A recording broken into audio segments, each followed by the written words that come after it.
Hello, everyone. It's Graham Cofe. It's a Friday afternoon, and it's my music.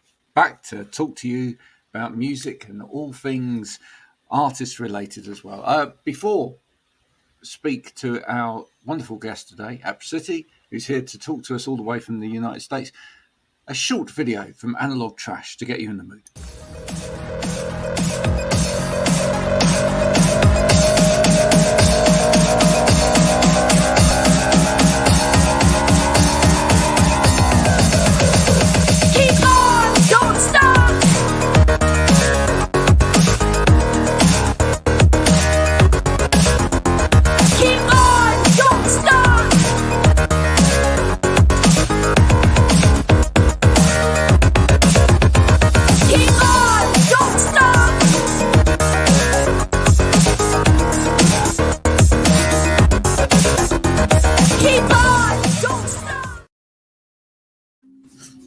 How are you?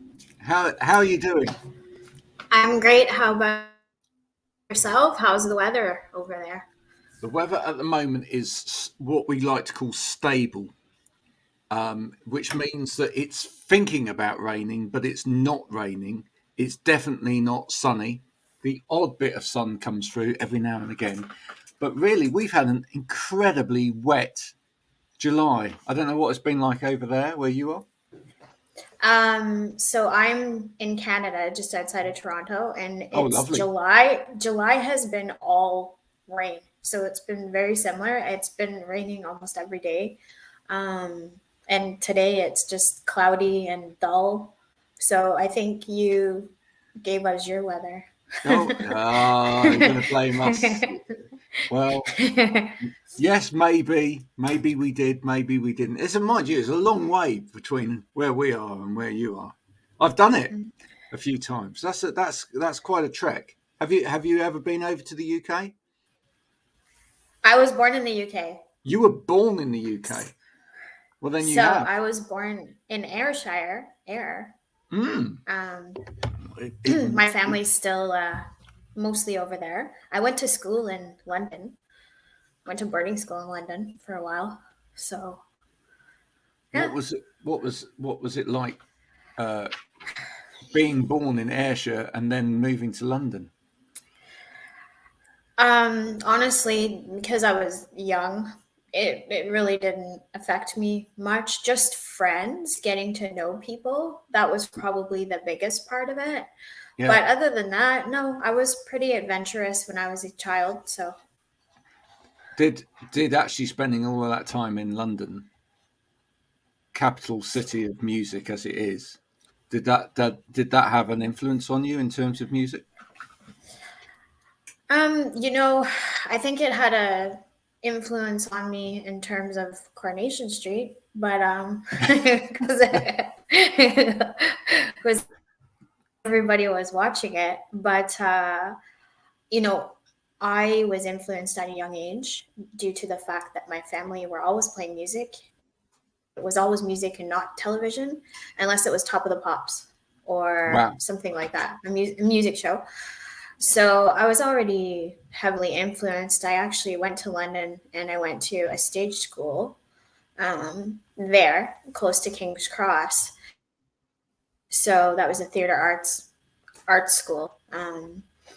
So I was already encompassed completely into that lifestyle. I was able to meet a few stars at the time that I didn't appreciate because I was young. So I met. Okay, go on. You've got stories. I was there. Yeah. So I met her. I have a little autograph book that she signed. Echo and the Bunnymen. I met them. I didn't know who they are. I was too young, but I wish I had been older when I met them, so I appreciated them. But it's neat because if I go back in my little signature book, and I see their names there. Do you know what? You're bringing back memories because that nobody has an autograph book these days, but that was a thing that kids used to have, was a little autograph book, and it literally, I don't know what yours was like, but it literally was like a little thin book like this, and you used to pages, and I have 3 of them. Yeah. Wow. I have three of them. So my grandmother, she was like a stage mom. So Right. she would buy me these autograph books from the time I was like, I think the time I was 2, you know, and there's all kinds of I love signatures that. in there. Like Lena Zavaroni. I don't know if you remember Lena her. Zavaroni. Yeah. Yes. Yeah. So I was Wow. really young and I went to one of her concerts. They took me, went backstage, met her manager, and everything. She's wrote a whole, She was a um, little pocket rocket, wasn't she? I mean, she she was full of was, energy. yeah. So Yeah. Sheena Easton, I've got Sheena Easton's name in there. Oh. So all these people that, you're 3 years old, you don't, Now you see who are they? Sheena Easton. If you'd have known that it was Sheena Easton at the time, you would Mhm. have asked her about Prince, wouldn't you? I would have, Yeah. absolutely. Oh, Not just that, my but Miami Vice, the one she ended up Miami marrying. Vice. Yeah. Yeah, yeah, yeah, yeah. Don Johnson. What a life that is right there. Wow.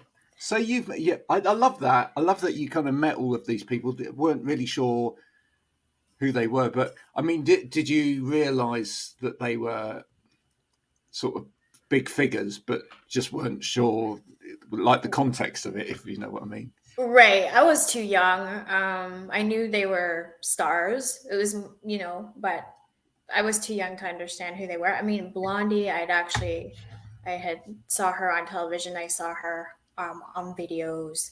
So I knew that was a big deal. Sheena Easton, I think she was just starting to be up and coming at the time. Right. And Lena Zavaroni I think she was more of a Scotland favorite.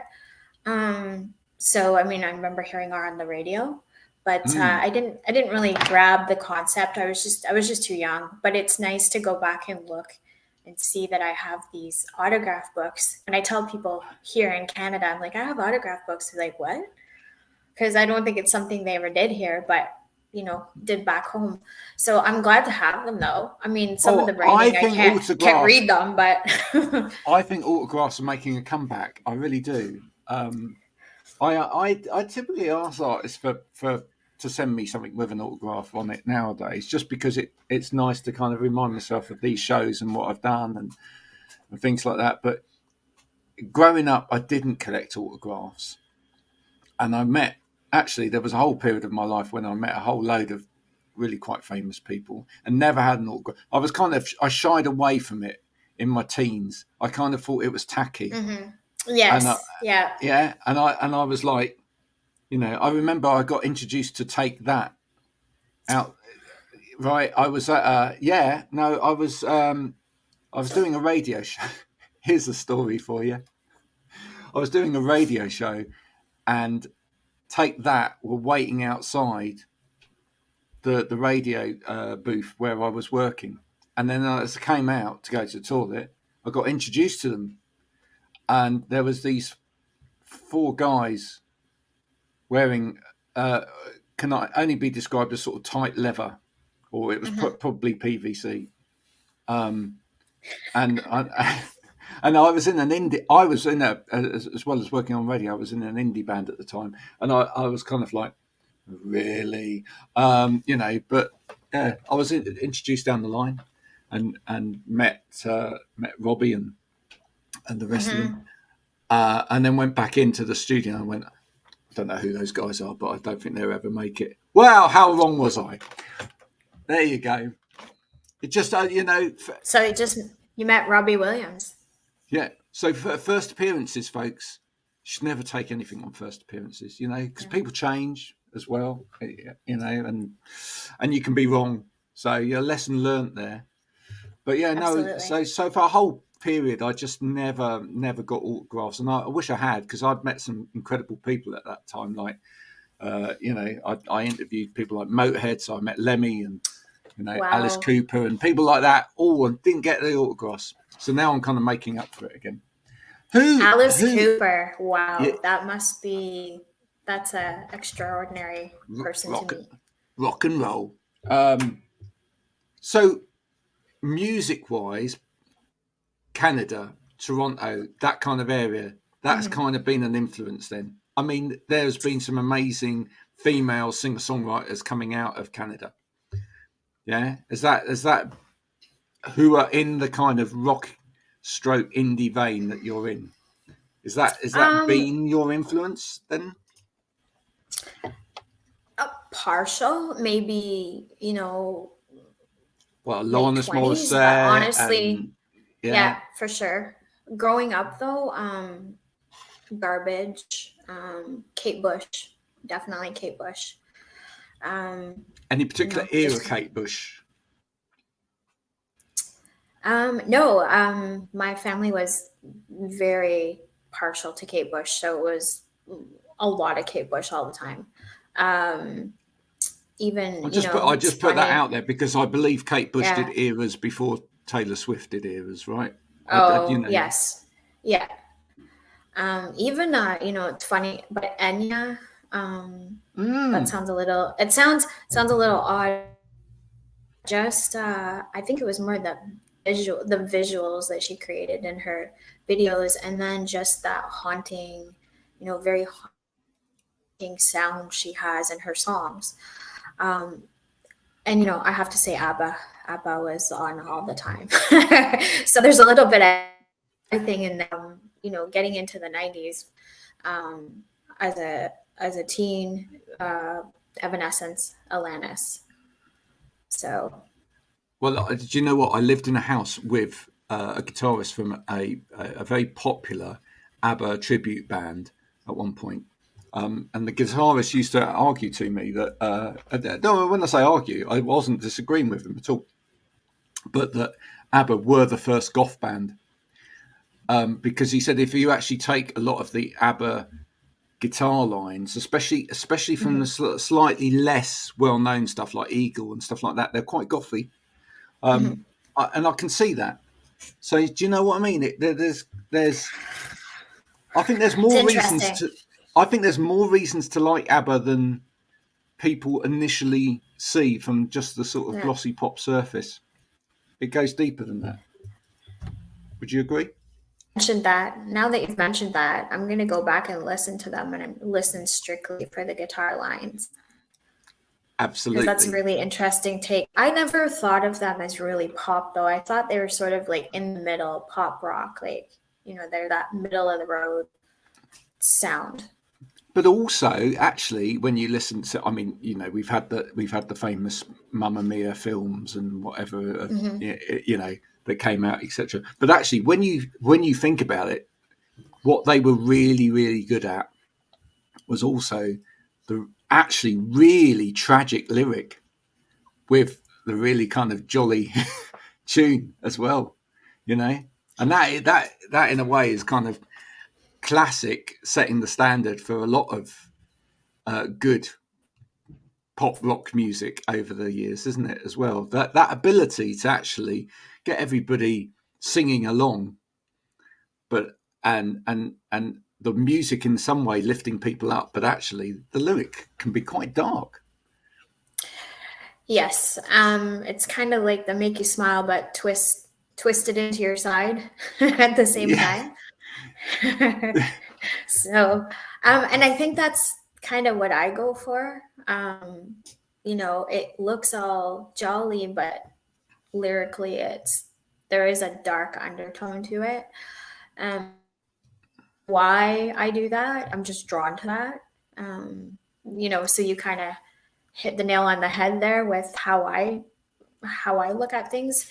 I also think it's the way people relate to music, and music can make you happy, but it can bring back memories of all different things, and they might not be so happy, but how we like to remember to be sad, and we do like to remember to be happy. So I think we do both naturally as humans.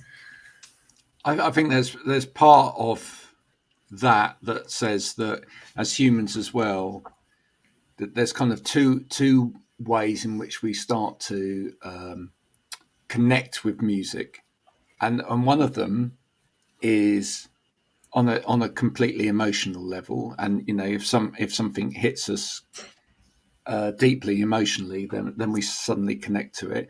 But also we physically connect to music as well, and for a lot of people, even music that doesn't even have words or whatever, dance music, etc. People like to move their body and actually dance to music and actually, physically let go.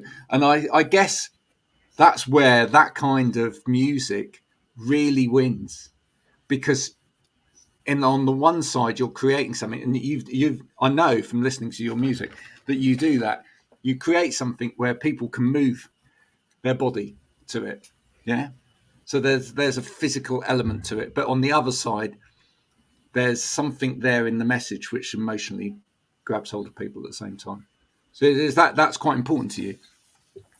It is. I mean, lyrically, I wouldn't sing anything I can't relate to. The whole point of it is being able to relate and bringing out emotion in a song. And that's something that when you're listening to music yourself, you could have a playlist for your days that you're on. You could have a playlist for your days that you need to bang your head. You could have a playlist for days that you just want to go to the beach, because it's a feeling. Yeah. And to me, that's really important. It's really important to put your feeling into the song you're singing and also stand behind your lyrics. That's interesting that you say a different playlist for a different day. My playlists tend to be a complete mishmash. Maybe it's just because I'm a confused individual or that's how my personality is. But I think most people are never just up one day, down the next. I think, I wouldn't say life's a roller coaster like Ronan Keating. I'd say each day's a bloody roller coaster. And actually, I think for most of us, we tend to go like that all day long. Is that not right? We do. I mean, I can tell you, I did a playlist not that long ago. It's on Spotify. It's called Story Tales. And I put together a playlist of different artists that I believe when you listen to their songs, there's stories behind them.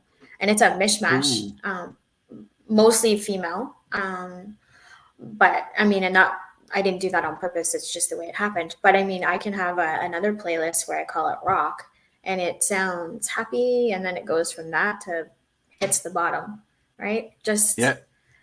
Because you do tend to go like this throughout the day. But then there's just some good hard music that you just want to listen to, and you might listen to it for 10 minutes and be, okay, I've had enough. Now I need something else.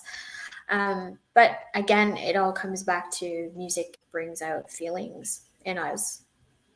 You were talking about earlier, two artists. You were talking about Kate Bush and you were talking about Shirley Manson, really, from Garbage. Mm-hmm. Yeah, right. Both had very strong looks to them, and both really had like kind of that stage presence and wanted to be larger than life on stage.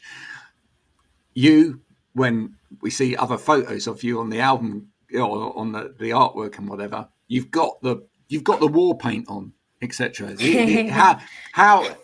How important is that to your artistry in terms of creating, if you like, someone that's larger than life? It's really important. It's a whole different ball game. It's, you're one person at home and you're one person on the stage and in song, right? Is that like work-life balance, really? That's my work-life balance, or my artist me balance, which I tend to be half and half. But I think that, and it's probably growing up in stage school as well. When you're on stage, or even when you're recording, and if you're just recording, you're still performing, and you want to connect to your audience. You want to connect to people, and some people are connected visually, and some people are connected, through hearing. So there's different things. Me, I think it needs to be the whole package. And, I like to dress up. I'm very into character creation. Taking some of the old fairy tales and perhaps making them a little darker, like I did in Allison Wonderland. I'm drawn to that, and I like to play around with it, and I like to reinvent myself. I love all of that. I really do love all of that. I need to ask, because of, some people watching that may have never heard of you before, where did the name Apricity come from? Where did that get dreamt up from? So it's actually a Latin word, and basking in the warmth of the sun. That's what it means. Which is beautiful. The sun's actually come out to do it. I'm actually now I see that. I'm drowning in sun now.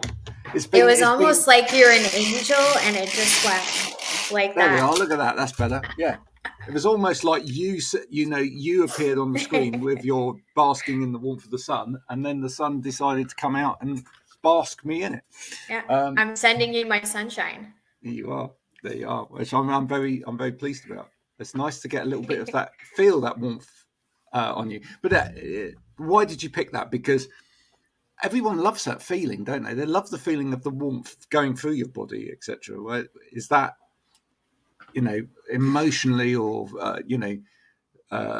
from a sort of connectivity point of view? Why did you pick that? Partly, it was actually a very cold winter day when that name came about. And in the winter, in the cold, what are you thinking about? You're thinking about being in the sun. What makes you feel warm? What makes you feel good? And I wanted something that represented how I felt and how I want my music to feel to people. And I'll tell you what, we don't really understand cold like you do. Yeah. Trust me, when I moved here from the UK, and I remember in the UK it's very damp and winters are mostly rain, you get some sleet. Yeah. But being here, this winter we were here, driving in snow. Wow. And it was minus 30. Yeah. You just have no idea. It's really another country, right? It's really odd, right? Because like in the UK, if we get like an inch of snow, everything stops, and it's like, oh my god, we've got an inch of snow. If you had an inch of snow over there, you'd be like, what's that? An inch of snow? You're talking feet of snow. Yeah, feet. Yeah. Feet, yeah. 5 feet. So sometimes I can't even see because I'm literally 5 feet. I'm like, I can't from my door. I had that happen last winter. It was the snow drifts and the wind. So I have little chihuahuas, and I have to carry them out in the winter because they don't like the snow when it's cold. So I went to open the back door, and I opened it, and it was a wall of snow and like just over 6 feet, and I had to dig a tunnel to get out. So, and that's not a joke. I actually had to dig a tunnel. It was just pretty imagine amusing. this little dog. Not at the time. We've got I was going to say, we've got a little sausage dog. I can just imagine putting him out in the snow and just this little sausage dog just disappearing down, and it'd be like scrabbling to find. Yeah, exactly. Yeah, they do. I have to dig. I have to dig a whole path, a whole trench for them. Otherwise, they will just, you won't find them. They'll sink, and then you won't know where they are. Oh my word. Now listen, when you were saying before about the inhabiting this this persona on stage, etc., it just made me think, because growing up I loved, well I still do, but one of my favorite bands were Marillion, and I always loved the persona that Fish, the lead singer, kind of put on, and he had the face makeup, and and he sort of inhabited these different kind of characters, etc. But there was an interesting point in their career where he suddenly released they released an album, and his name, which he'd associated himself with and still does, Fish, disappeared on the album, and suddenly his real name appeared, because there's an element where when you do pick up that kind of persona and you're inhabiting this different person, this different persona, sometimes real life touches in over onto the music. Have you ever experienced that, where there's like there's an element where the real you has crept in, and it's kind of like there's a tension there between, Yes, and you can't help when that happens. It's just it just happens naturally, and usually it's happened to me on stage, and I almost felt like I wasn't there. It was Yeah. very odd. I had a performance the beginning of this month at Guelph Concert Hall, and there's a part on stage, and I was really into the song I was singing, and I just almost felt like I was just not my stage person, but I was just me. And then I almost felt like I wasn't there. So it was almost like you were watching yourself, It was almost like an almost like outer. I was watching my, yes, Yeah. yes. It's odd. Your mind can play tricks on you, and sometimes they're not good, and sometimes they're great. But it's true. I mean, we are just people, and you want to put together this performance and this persona on stage, but naturally sometimes you sink back into yourself. Yeah. I think I've seen it happen to a lot of artists over the years at certain points. And it makes them very likable at the same time, because suddenly there's a rawness there that you haven't seen before, and Yeah. You're so vulnerable. you're vulnerable up on the stage. Yeah, Yeah. That's what it absolutely. is. Yeah, because and I know this from when I used to front a band myself. When you've got the persona and everything, you Mm-hmm. feel quite strong in that. Yes. You feel empowered that you can do probably more than you can even do, right? Right. Because Courage. you've got yeah. It's Whether it, it's the you know the wine courage or the beer courage that you get sometimes. It's like that. yeah, but it's a great courage, and there's a Mm-hmm. great buzz from it. It's exhausting as well, though, isn't it? I mean, do It you not is find that sometimes that when you get off stage that it's you know mentally. you're like really drained, and it's not because it's not just because you've done the physical act of going through that show or whatever, but it's like you've had to inhabit that persona, etc., all the way through, and that literally kind of takes over, and then coming down from that, it's like, and there is a come down from that as well, isn't there? Because it's like you're not on the stage Yeah. anymore, you're suddenly back to being Yeah. you. Yeah. There is, and you're right. I mean, any performance, I mean, you've got your physical aspect of it, so you're vocally singing, that's the physical part. But what I find is the mental part is the draining part. And it just feels like when you get off stage, even recording, it's like you're exhausted, you're mentally exhausted, you need to lay down. And it's hard to explain that to people. But it is because you build everything up to do this, and then when you're done you let go, and it's like, and you're right, there has to be a downtime, because I need a downtime. For example, do a late show, you come home, you're exhausted, I can't just go to bed, I'm not done, I need a downtime, whether it's just sitting there quiet or putting Netflix on just for a half hour just to tune out. I need a downtime. So you're very correct in that, and you would know, you've been on stage, so you understand what that's like. Yeah, it's very difficult, I think, sometimes for other people in your life to understand that, because it's like you've been out, you've had all of the attention all evening, etc., and then you come home, and then it's like, even though you've already had all of the attention, and then suddenly the other people want to see you and be part of your life again, it's kind of like, no, but I actually need some me time. that's the really tricky it's bit. true. It's That's it's really true though. Yeah, and it plays with your brain.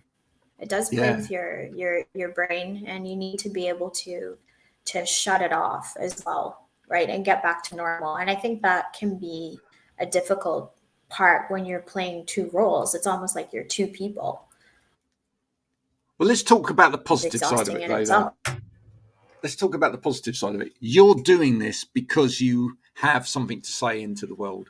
What tell people what is it that you want to say to the world? What is it that you wanting people to get out of your music?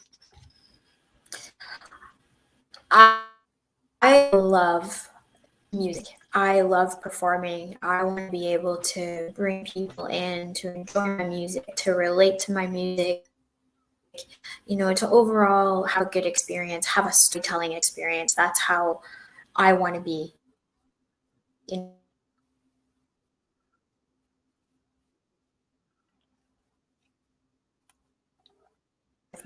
my videos. I'm quite visual. I really believe in the video behind the song as well. I feel that it plays an enormous part in bringing that music out to people.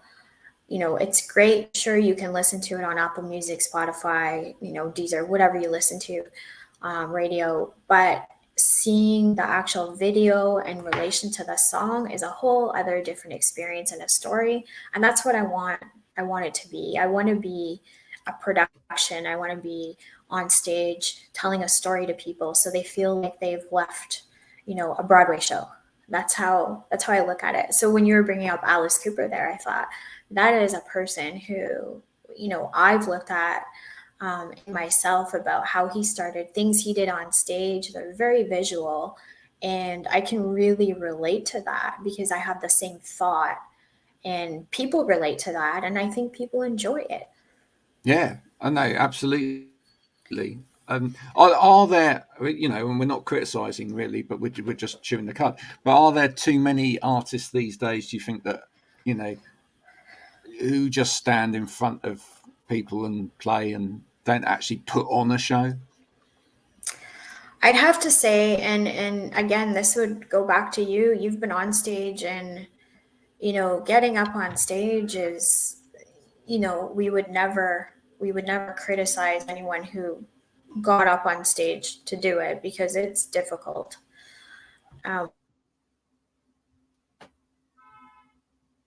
Public speaking, wasn't something I enjoyed, but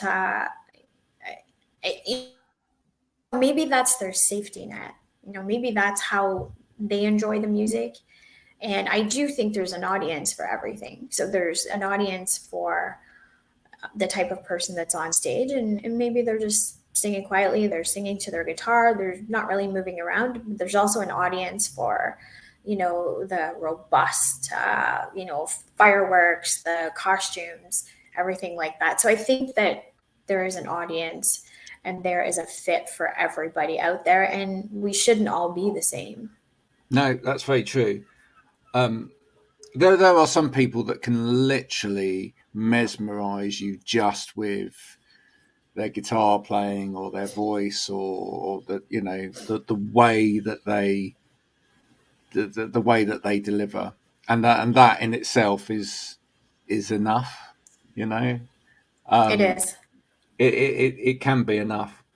Personally, I always love to, but I think it's down to people's personality as much as anything else. Personally, I love to entertain. So, there's no way in the world I was just going, and actually, maybe part of it was vulnerability as well on my own behalf. Maybe I'm not overly confident in certain aspects of my musicianship, maybe. Especially things like guitar playing, that I would want to just stand on the stage with a guitar and sing. I'd rather move about a bit. But there we go. That's down to each individual. Tell people, tell people before we have to finish. Don't work. Tell people about what music you are releasing now. So my latest single is Allison Wonderland, and you can find it on all streaming platforms. I do have a YouTube channel as well, Apricity Official Music. Find me on Instagram, Facebook, Twitter, TikTok. I'm actually working on some new songs. I'm hoping to finish my EP this year, so I have this fall. And of course, we'll be working on some videos with them as well. But I hope to just continue along the journey. It's been exciting. I love doing it, and I just love being out there and creating. And it's been a lot of fun, a lot of hard work. And I've met a lot of great people, and I definitely wouldn't change anything for the world. Favorite character in Alice in Wonderland? Come on, Mad Hatter. Is that, are we talking? We're all mad, aren't we? Are we talking? Are we talking Johnny Depp as well? I mean, I just think that's no. Yeah, he is. Now there's a person who has a larger than life persona. So I think that's a great. We can all aspire to be a little Johnny Depp. He was fantastic, absolutely, and in Willy Wonka as well, the Chocolate Factory. You just gotta love him. Yeah, he just inhabits like he absolutely inhabits a completely different persona. You do forget with Johnny Depp. I think sometimes you forget there's an actor there, and that's great as an actor because do you know what I mean? There's some actors in films where you think you always know they're kind of acting themselves, yeah. But Johnny Depp's one of those where he really becomes that character, and you completely kind of, Pirates of the Caribbean as well. You just completely lose yourself in that embodiment of that character. Of course, it's Johnny Depp underneath, but do you? but do you? Yeah. Do you know what I mean? But do you? It's great. Yeah, I mean, Captain Jack Sparrow. I mean, you don't even think of Johnny Depp. You just think of Captain Jack Sparrow. And that is that to me is a great actor, and that is what you're trying to do on stage as well, which is great. That's fantastic. Thank you. So when you go along see this lady play, she is what she is, right? And all of the makeup and all of everything else, that's exactly what you're going to get. You're going to get the show. You're going to escape into another world for the time that you're watching, and that's great because we all need that bit of escapism. I love the fact that you grew up not really watching telly, but you grew up with these other mediums, and maybe that helped in terms of you stretching your imagination as well. Because I wonder whether these days, kids watch too much TV, or we all watch too much TV, and everything is thrown at us, and we then don't need to use our imaginations enough in order to create different worlds. And I think, there's something quite special about having had that experience of growing up without so much of that, because I think that actually probably made you expand. And now you're actually giving that to other. You're giving that back to the world. What a great gift! I think you're correct there, because I wasn't seeing it visually. It was music and books, right? And I used to read books to a certain song because I would imagine, if it was Beatrice Potter or something like that, oh, they like this song, and rabbits and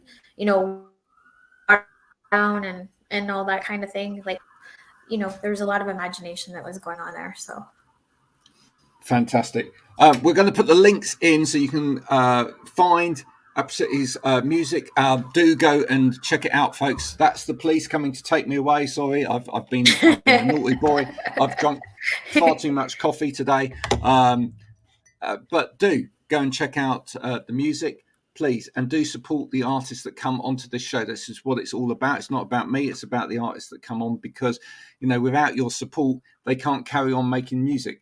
As I say every time, the black box in the corner doesn't automatically make music. It's music doesn't grow on trees. So without people actually spending some money and putting it in the hands of artists, the music will disappear. So do support as much as you can. When the music comes out, buy it. Don't just stream it. Buy it, please.